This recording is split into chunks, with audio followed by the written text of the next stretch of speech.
So in this session, we will discuss the relationship between three types of means, the arithmetic, geometric, and the harmonic mean.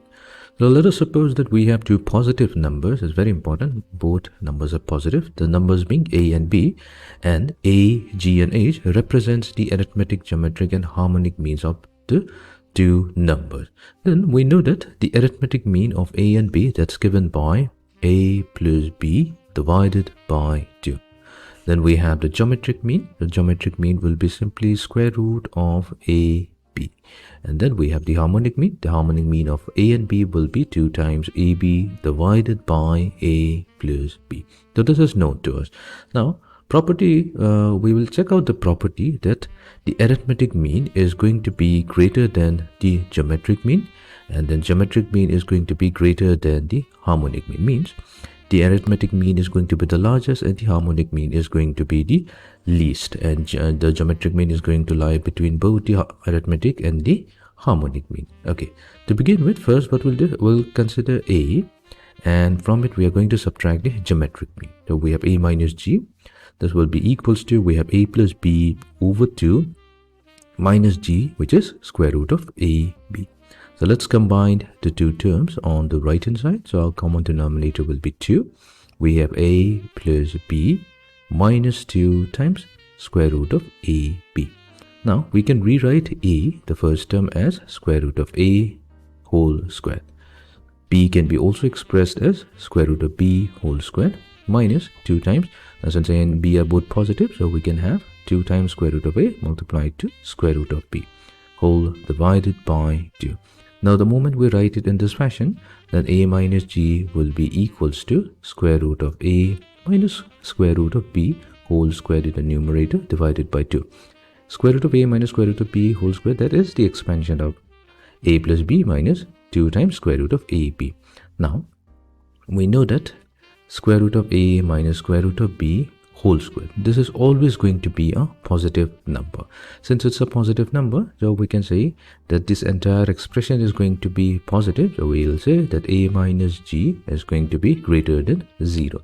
So we have proved one of the portion, that the arithmetic mean is greater than the geometric mean.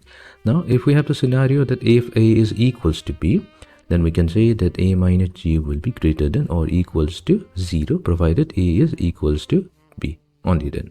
In other case, A minus G will be greater than 0. Or simply, you can say that A is greater than the geometric mean and A is greater than or equals to the geometric mean. Now coming to the next one, now what we'll do G minus H. The G minus H means we have square root of AB minus the H, which is simply 2AB over A plus B. Okay, let's do this as well. So we have A plus B, that is going to be the common denominator. In the numerator, we have square root of AB multiplied to A plus B minus 2AB. Now if we take square root of AB divided by A plus B as the common factor, then we have A plus B minus 2 times square root of AB. Now this, we have already worked with this one. So we get square root of AB divided by A plus B. So this will be square root of A minus square root of B. This will be whole square.